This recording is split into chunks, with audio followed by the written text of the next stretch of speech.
Pues hoy hemos invitado, Federico, no podía ser de otra manera, a Edurne Crespo, que es psicóloga clínica, trabaja en emergencias en el 112, en el SUMA, en esa maravilla creada por la Comunidad de Madrid, en uno de los departamentos que yo creo que mejor funcionan. Más populares en la comunidad, es casi un modelo, como pasa con muchas cosas en Madrid, que luego se van copiando cuando hay medios y cabeza política y tal. Cuando llamas al 112, pues acude una ambulancia o acude un servicio especializado en lo que nosotros en ese momento estamos sufriendo. Hablábamos ahora con Edurne, bienvenida, de esas personas que se quitan la vida y cuyos familiares necesitan en ese momento del impacto y después también van a necesitarlo, una atención psicológica, y vosotros estáis especialmente formados para ello. Es verdad que la Comunidad de Madrid ha enviado efectivos a la Comunidad Valenciana y no solo a la Comunidad Valenciana, a las zonas afectadas por la Dana, porque hay 222 muertos y lo que, bueno, 24 desde esta mañana han aparecido dos niños que a su vez provocarán en sus familias una situación de estrés. Pues la muerte de un niño normalmente, aunque sea un accidente, una enfermedad, el matrimonio lo destroza. Sí, eso es lo habitual. Alguna vez no pasa, pero es muy habitual. Imagínate en estas circunstancias perder a dos niños de 3 y 5 años. Sí.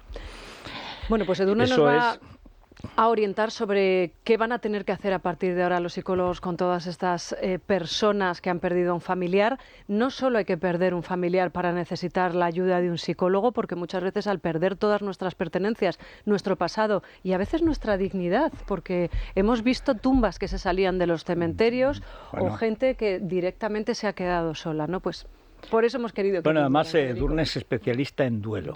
Duelo es uno de los conceptos más difíciles de estudiar psicología. Hay un texto de Freud famoso, Duelo y Melancolía, que no es lo mismo. Es más, son dos antítesis, es una antítesis. Y es muy complicado. Y sobre todo yo lo que admiro más la gente, yo no he hecho clínica, pero sí he estudiado, es la estructura sólida que tienes que tener para hablar con alguien que tiene la estructura rota. Porque cuando hablas con uno como tú, más o menos te bandeas.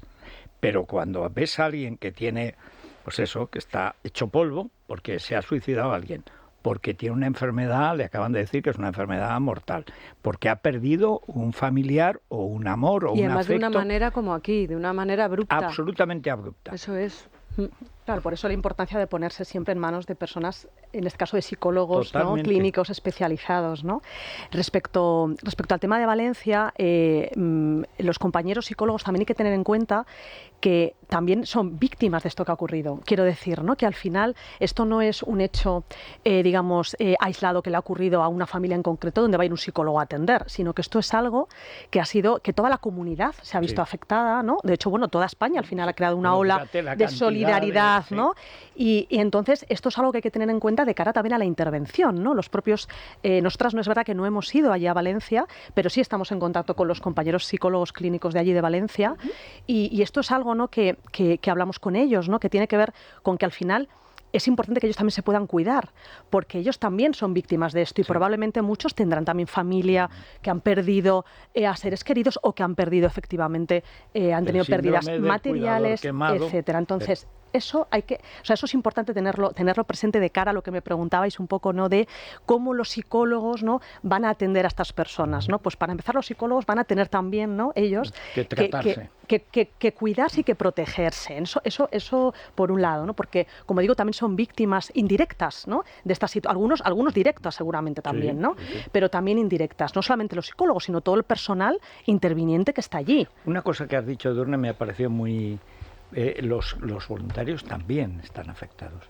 Y la experiencia que están teniendo, y aunque no lo habían tenido, el hecho de ir significa que ya están tan afectados por lo que han visto que se han visto obligados a ir moralmente, físicamente. Alguno habrá ido a ver, pero la mayoría es gente que está en un estado de shock, de conmoción. Eso quiere decir que ya están heridos.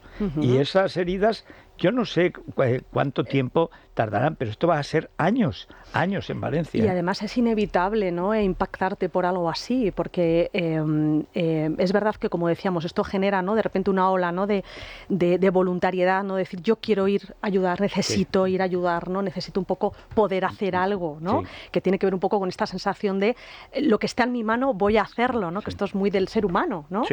Dios nos ha abandonado, hagamos lo que podamos. Y al final, claro, ¿no?, de alguna manera como de poner que sabes hacer, ¿no? Tus recursos, sí. Pues al servicio de la comunidad, ¿no? Sí. Al servicio de los demás, al servicio de la gente. Pero también, ojo, hay que tener cuidado con esto. Mira, el otro día hablábamos con unos compañeros de Protección Civil, ¿no? Que habían estado allí y que ahora habían vuelto y estaban muy, muy tocados emocionalmente, ¿no? Y entonces hablábamos un poquito también de que está muy bien esta cosa de querer ayudar, pero también uno tiene que saber si puede o no puede, también en qué momento estás o no, ¿no? Vital, ¿no? Porque me comentabas, ¿no? Luego, ¿cuánto tiempo, ¿no? ¿Cómo se recupera luego esta gente? Esto luego es también algo muy personal porque tiene que ver con muchas cosas, ¿no? Tiene que ver también con los recursos de cada persona, ¿no? Tiene que ver también con la historia traumática de las personas, ¿no? Hay gente que igual ha intervenido en muchas, por ejemplo, ¿no? En muchas catástrofes sí. o muchas situaciones de este tipo, ¿no? Y que igual ha sufrido ya lo que llamamos la traumatización vicaria, por ejemplo, sí. ¿no? Y en cambio otras personas, pues igual es la primera vez, ¿no? Otras personas tienen en ese momento también un momento vital en su vida X, sí. ¿no? Que están más se han vulnerables, solos, que están más vulnerables, sí. etcétera. Entonces, esto es algo que luego va a depender mucho también de las características personales, ¿no? Edurne, ¿cómo crees que se podrá establecer? Ni siquiera se sabe qué población va a haber. Estamos hablando de 500.000 de personas afectadas como mínimo, indirectamente 1,5 millones, de los 5 millones de habitantes que tiene la Comunidad Valenciana, todos, porque quien más que menos conoce a alguien y sobre todo es que no puede ir a Chiva porque ya no existe, muchos pueblos es que ya no existen y además ya no van a existir, se harán otros a lo mejor en el sitio, espero que no en... Torrente se llama Torrente porque es un sitio donde viene el torrente. Y además es decir, el miedo a vivir en el sitio en el que tu casa ha quedado por destruida. supuesto. por eso lo lógico es que vayan a otro sitio cercano o no, pero esto es un proceso que afecta a tantísima gente durante tanto tiempo, porque recomponer todo el cinturón económico de la Comunidad Valenciana es lo que ha desaparecido, además desaparecido. Comentábamos esta mañana que la gente no tiene DNI, la gente no tiene títulos de propiedad, la gente no tiene teléfono, no tiene contactos, no tiene casa, no tiene trabajo, ha perdido familia, no sabe dónde está la gente con que se trataba, el bar a donde iba ya no existe, la gente que encontraba ya no está y a lo mejor ya no está nunca. Va a llegar ahora, ¿no? Eso es, ¿no? Y psicológico. Y escuchándote me estaba acordando también, ¿no? de la importancia también de dar permiso, ¿no? Quiero decir, a las personas, ¿no? También para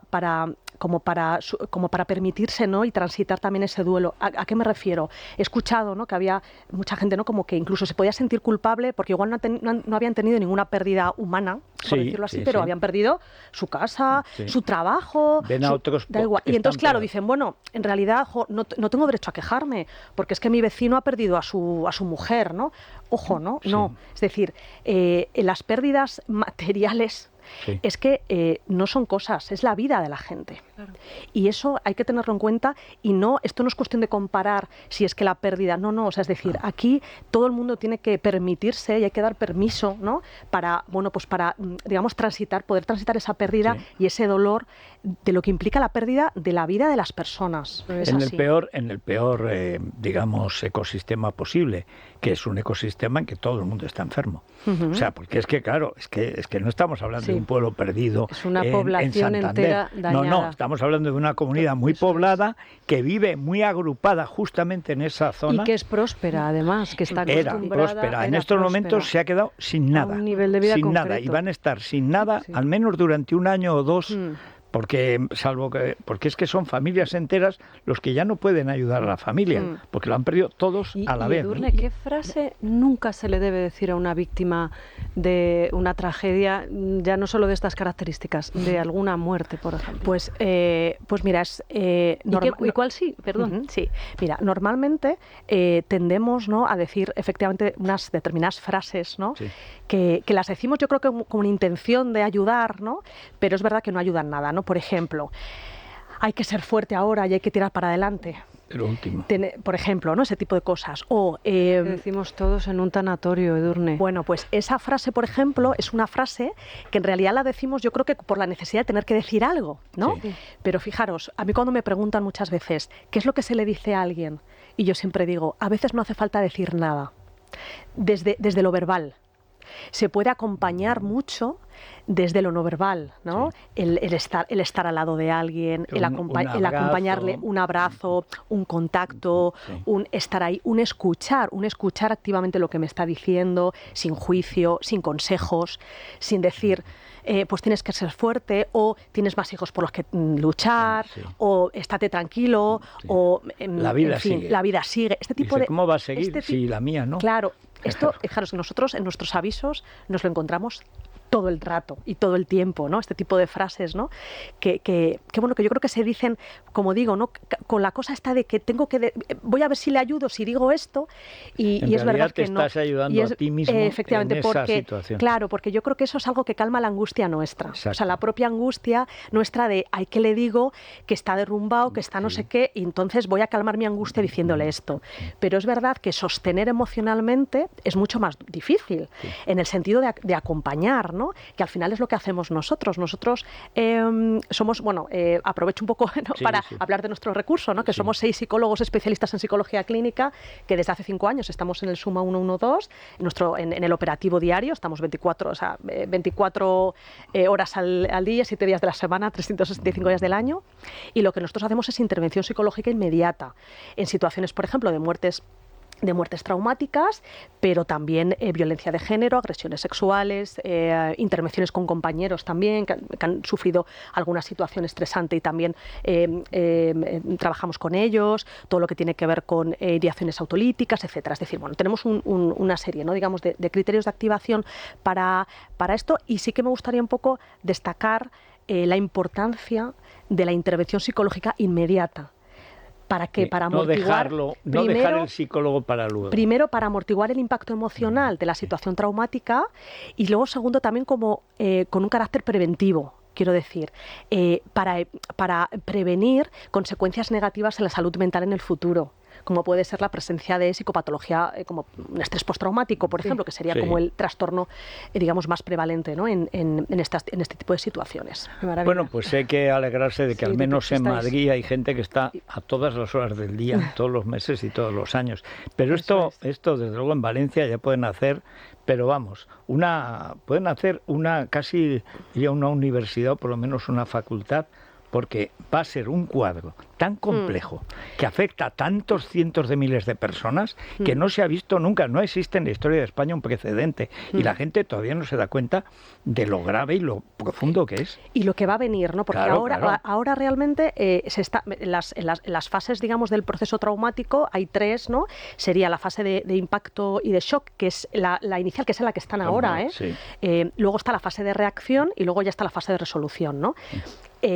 Cuando realmente pasen a la fase de reacción, que es cuando realmente contacten con lo que ha ocurrido, ahí es donde va a aparecer la sintomatología a nivel psicológico, etcétera, que más va a requerir la atención en salud mental. De hecho, nosotros a los compañeros en Valencia se lo estamos un poco, ¿no? Hablamos con ellos y se lo transmitimos así, ¿no? Decimos, es que bueno, ahora la gente está más un poco en la parte más de sobrevivir, ¿no? Sí. Entenderme. Pero luego cuando realmente tomen contacto, ¿no?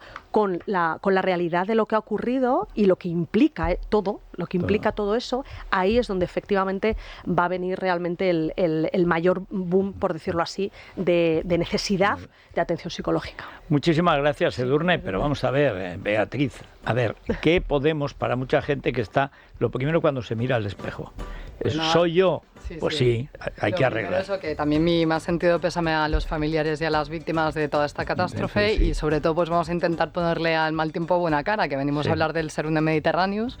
Y nada, os comento un poquito la tecnología y la formulación que tiene. Siempre desde Mundo Natural os traemos, Mediterráneos tiene más de un 95% de componentes naturales. Y os hablo, mira, primeramente tendríamos la tecnología Easy Lines, que tiene el polímero hidrolizado con la goma de acacia ecocertificada y recolectada en África, que lo que hace es un efecto tensor sobre la piel, porque lo absorbe, se seca, se retrae, a los 5 minutos ya tenemos el efecto tensor que tanto nos gusta. Luego tendríamos el extracto de Magnolia officinalis, que lo que hace tiene un efecto efecto antiinflamatorio, la bergamota, que lo que hace es eliminar las marcas y las cicatrices de nuestra piel, el sándalo, que tiene un efecto antioxidante, y el ácido fítico, que elimina manchas y homogeneiza el tono de la piel. Y luego, siempre la base de la formulación de Mediterraneous es el ácido hialurónico. En este caso es de elevado peso molecular y vectorizado en microesferas, porque el serum, la propiedad que tiene es que llega hasta la dermis, entonces para ello pues eso, está vectorizado en microesferas, hidrata en profundidad y elimina arrugas. Y nada, tenemos ahora mismo en la página web pack, que sería www.mediterraneous.com. tendríamos el serum, la crema antiedad y el contorno de ojos de regalo. Hay que preparar los packs para ya estas navidades que quedan. Hay que quedar bien en Nochebuena, hay que quedar bien con la suegra. Eso es ese. Y esto no se olvida, no es mucho dinero y se acordará para siempre. Mira al yerno mío, que yo creí que era borde, fíjate el detalle que tuvo, ya no se acordará de qué año, pero se acordará del regalo. Mañana volvemos, claro, gracias al Suma 112. A vosotros. Y nos vamos, son las 12, nos hemos pasado 2 minutos, pero valía la pena, ¿eh? Y además mañana aquí a las 6 estaremos como clavos. Pásenlo bien.